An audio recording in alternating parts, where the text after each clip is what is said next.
he tratado no descifrarme en un solo género o en una sola manera de aprovechar el lenguaje cinematográfico.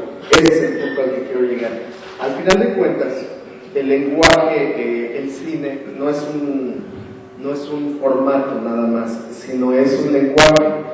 Y el lenguaje justamente nos sirve para eso, para comunicarnos. El lenguaje nos sirve para expresarnos. Y en ese sentido, la verdad es que la parte que me ha tocado, o que yo he elegido para expresarme, es tratar de buscar todos los medios posibles por los cuales puedo utilizar el lenguaje cinematográfico. Entonces, a partir de eso, creo que podemos entablar una plática. Es decir, no les voy a decir ya pasé por todo y yo soy no sé qué, sino más bien, creo que sí he tenido muchos trabajos en los cuales he adquirido experiencias y que me gustaría y me gusta compartir con los alumnos, ¿no? Yo, aparte de eso, de hacer mis cosas audiovisuales, mis trabajos, etcétera, etcétera, también tengo 10 años de experiencia académica impartiendo clases en lugares como la Ibero, como escuelas de cine, etcétera, etcétera. Entonces, bueno, a partir de eso creo que podríamos platicar todas las dudas que pudieran tener. No se cifren con respecto al cine, sino también a todos los demás medios que platicamos.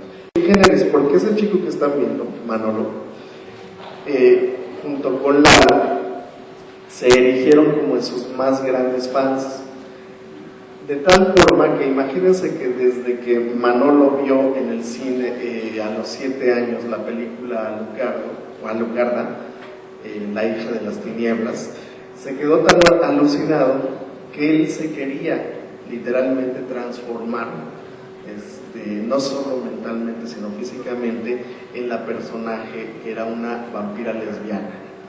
Entonces, imagínense todo el trayecto que comenzó a tener para buscar la película, que en ese entonces pues solo se conseguía en VHS o en 35. Él quería la película en 35 milímetros y para tal efecto se compró un proyector de esos carísimos alemanes y qué sé yo, pero es obvio, una copia de cine de 35 milímetros hoy día cuesta más o menos como 11,000 pesos. Entonces un niño de 7 a 10 años, pues evidentemente todavía no tiene el alcance para ello. Entonces se pasó comenzó a buscar la película infructuosamente, hacia la lagunilla y qué sé yo, hasta que un buen día, ya que conoció a Lalo, es la otra parte de este documental, comenzaron a tener la idea de, bueno, vamos a buscar a los que participaron en la película, quizá uno de ellos nos pueda prestar la misma, ¿no? La película. Entonces buscaron al fotógrafo, buscaron al que hizo la escenografía, buscaron a los actores, hasta que llegaron justamente a Dina Romero, que es la principal actriz de la película Alucarda, es la que sale en el póster, la vampira. Pero cuando llegan al teatro y le dan un ramo de rosas, y le dicen, nosotros somos grandes fans tuyos, pero sobre todo de la película Alucarda, ella los rechaza, no quiere hablar con ellos, los corre un poco y todo esto. Entonces ellos, extrañados, de todas maneras la siguen buscando de función tras función hasta que los vuelve a admitir, y bueno, les dice que en esa película sucedieron cosas tan raras, tan feas para ella, que no quería hablar de eso. Para este punto, ellos comienzan, siguen buscando la película, se encuentran con el productor, el que la puso el dinero para hacerla, que es don Eduardo Moreno La Parade, que es sobrino de Cantinflas, y que es curioso, porque imagínense, Eduardo Moreno La Parade, pues vaya, tiene fundaciones para manutención de huérfanos y todo esto, y por el otro lado estaba produciendo una película así tan loca, ¿no? Entonces, a partir de eso ya se imaginarán cuál es la rareza de esta historia. La verdad de esta historia comienza cuando a ellos les dicen, bueno, probablemente el único que tenga la historia, la película, pues sea el director, ¿no? ¿Por qué no lo buscan? Entonces van a Radio UNAM, en donde estaba Juan López Moctezuma. De ahí me regreso. Juan López Moctezuma, hagan en cuenta que como hoy López Dóriga, el que Él era eso en esos entonces, en los años 70. De hecho, él fundó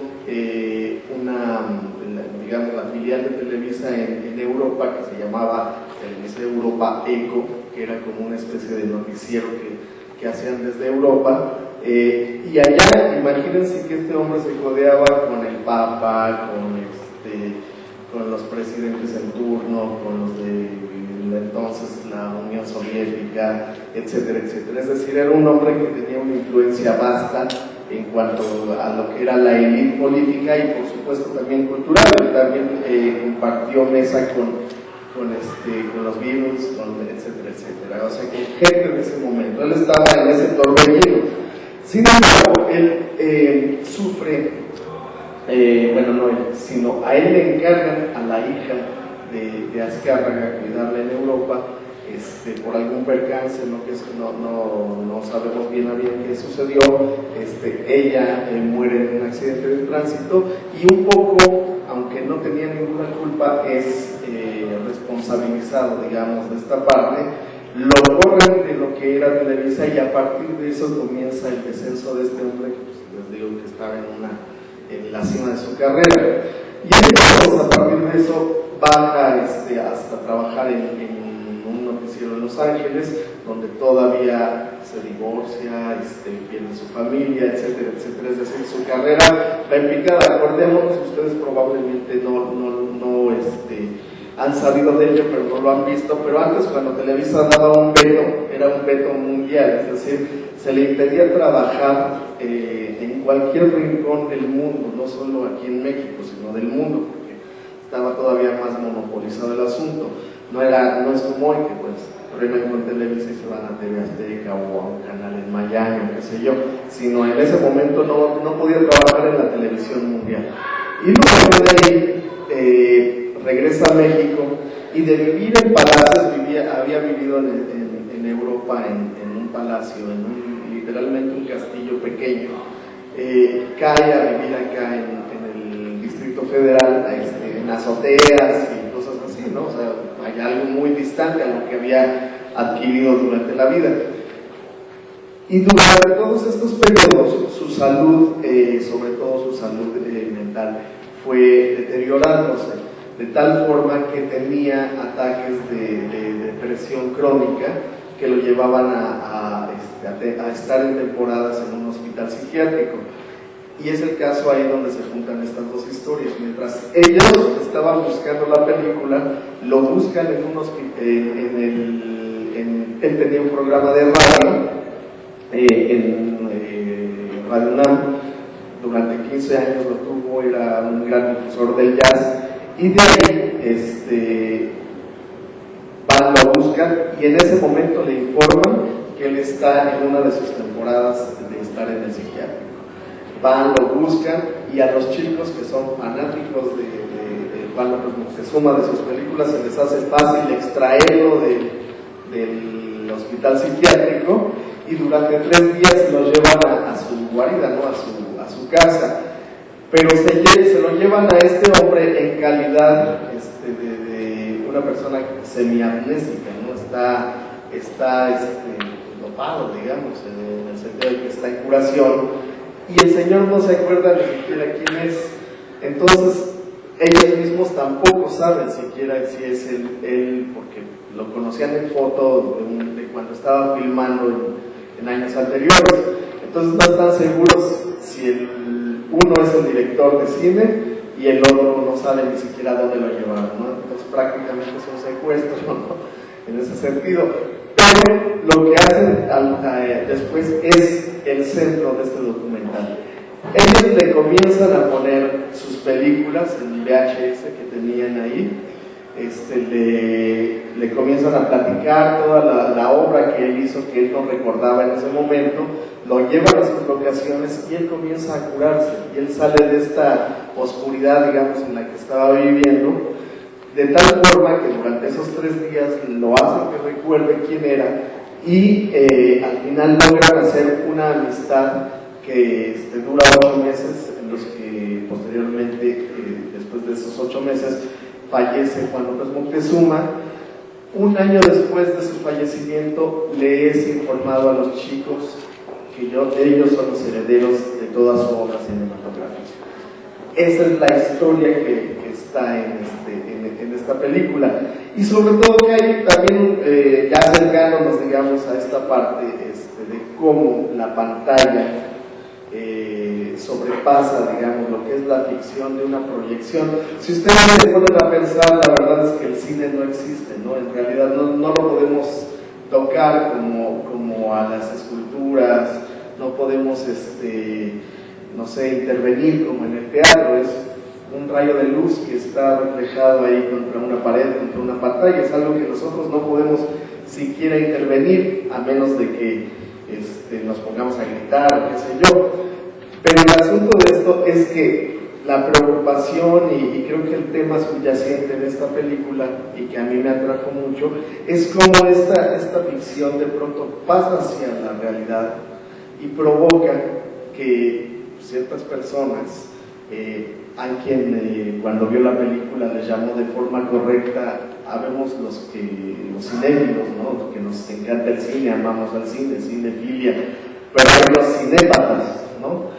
Que son una cuestión más patológica, es decir, una enfermedad de adentrarse mucho más hacia lo que es la cinematografía y creerse esa historia y adueñarse de ella. No sé si se enteraron, hubo un presidente de Estados Unidos, Ronald Reagan, que sufrió un atentado de un balazo por un individuo que lo hizo para llamar la atención del personaje, no de Jodie Foster, sino del personaje que interpretaba a Jodie Foster en Taxi Driver. Entonces, si nos ponemos a pensar, que eso es lo que me pasó, ese es el tema que a mí me atrajo, ¿en qué momento deja de ser una ficción para alguien y pasa a su mente a ser una realidad, y a partir de eso construir su vida?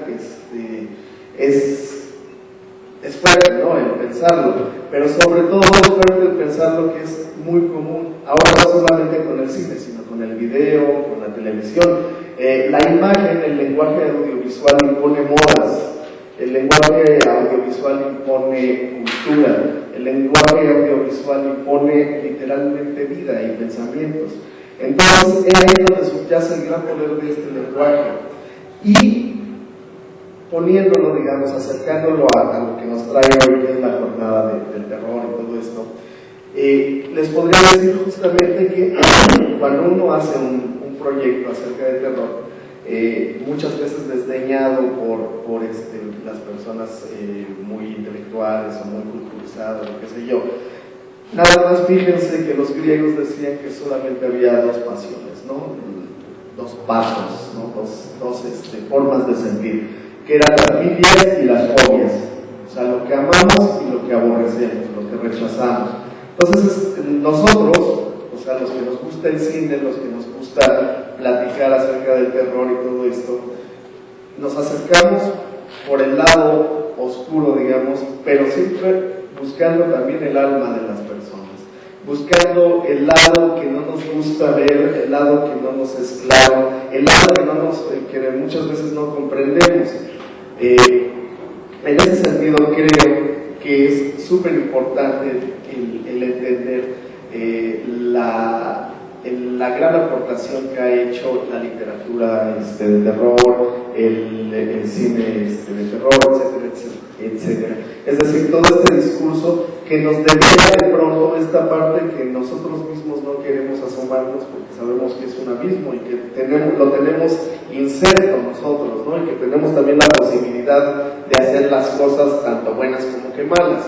Entonces, bueno, a partir de eso, mi encuentro, ahora ya llegando a mi experiencia, mi encuentro con esta parte del cine de terror, yo me he dedicado literalmente mi trabajo tanto de estudiante, mis cortometrajes, mis mediometrajes y un par de largometrajes, que es el de Alucardo y el de Tosco, que todavía está por salir, a ver esta parte, ¿no? Es decir, el lado oscuro del ser humano.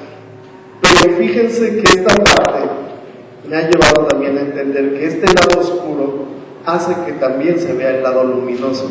En este sentido, Alucardo es para mí fue un gran hallazgo de suerte. La verdad es que uno se dedica como profesional de esto a buscar historias que le sean no sé, allegadas a sus intereses y qué sé yo, pero esta historia me llegó y les platico más o menos cómo. Cuando vean ustedes la película,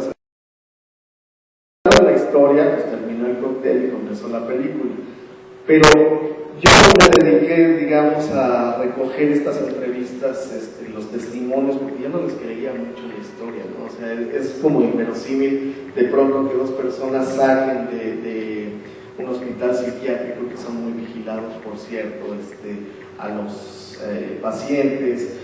No les creía que siendo un hombre tan famoso pues haya habido tanta facilidad para tener acceso a él, etcétera, etcétera. Pero de pronto me fui con los conocidos de él, por ejemplo Carlos Monsiváis, maestras e investigadores que no creo que quisieran poner su prestigio en riesgo al mentir, y de pronto me fueron confirmando la historia. Sí sucedió, y sucedió de esta forma, y otros me contaban de una forma más loca aún, ¿no? Que todavía no alcanzamos ya a llegar ahí en lo del documental. Pero de pronto esto les había comentado un poco este proyecto que había comenzado como una biografía de Juan López Moctezuma, de pronto gira cuando yo, un año después de estar recogiendo estos testimonios, soy llamado por Manolo, que me dice: pues tráete la cámara, ahora sí te vamos a contar toda la verdad. Yo pensé pues que me iban a decir que todo esto era mentira y que era producto de su fantasía y qué sé yo. Ya estaba como que despidiendo, ¿no?, mi proyecto, pero de pronto, cuando echo a correr la cámara, me comienzan a contar cómo se conocieron ellos, y esa es la verdadera esencia de este documental. Ahí es donde gira especialmente esta historia, porque me pareció mucho más fascinante cómo un personaje se fanatiza a tal grado de una película que se vuelve prácticamente, lo vuelve su realidad, ¿no? Bueno, Manolo es un chico hermafrodita, que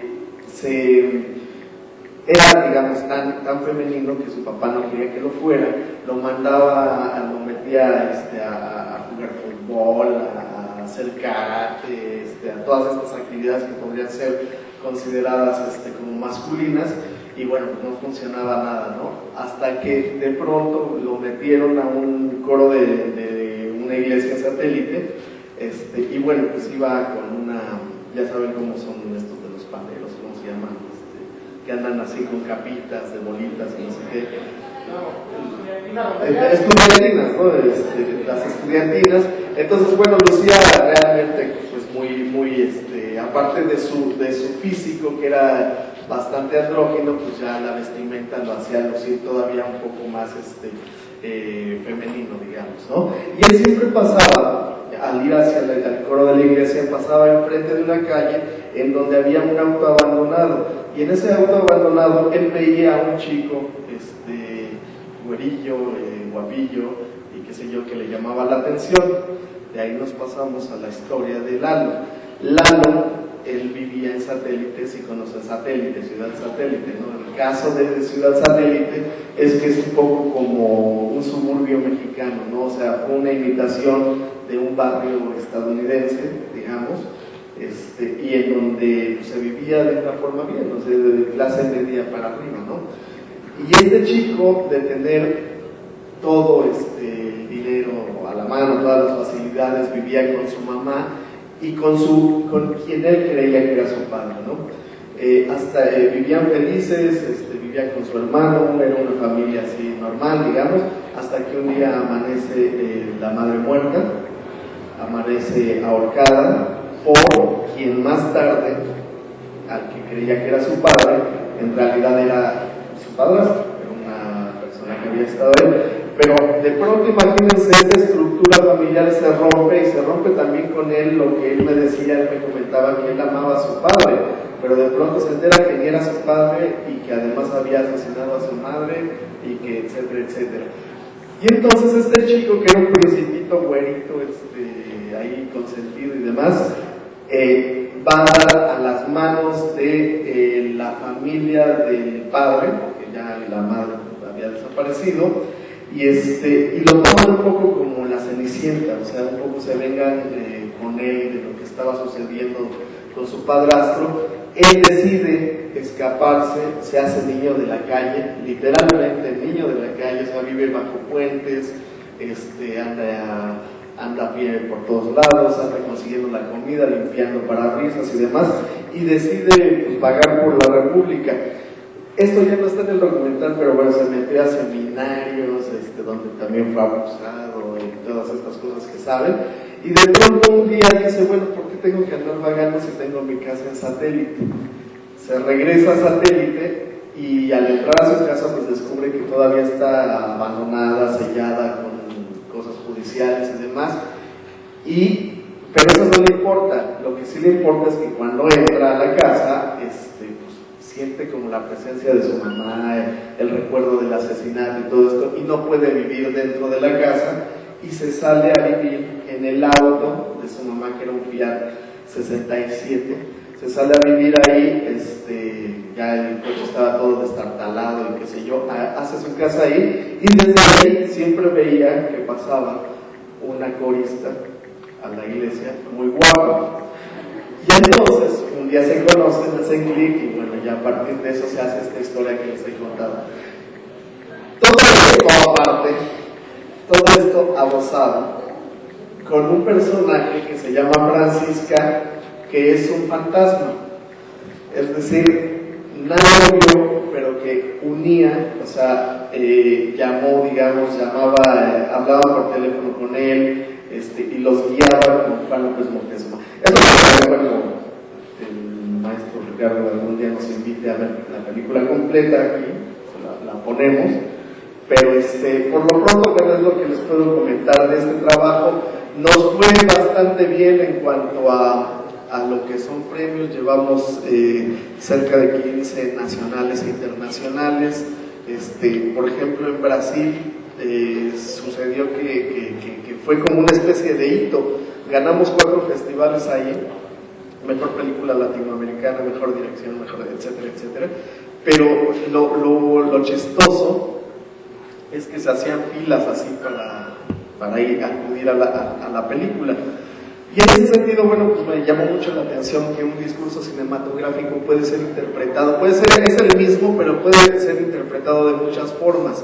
He tenido la oportunidad de verlo en varios países, en varios lugares de aquí del mismo México, y incluso del mismo Distrito Federal, digamos así, con audiencias jóvenes como ustedes, o también estar en audiencias libres como en la Cineteca, que son gente que va a buscar el cine muy de culto, muy elevado, qué sé yo. También la hemos visto en barrios, digamos, donde las personas van a entretenerse más, y bueno, pues ha tenido como una especie de atracción, sobre todo hacia los jóvenes.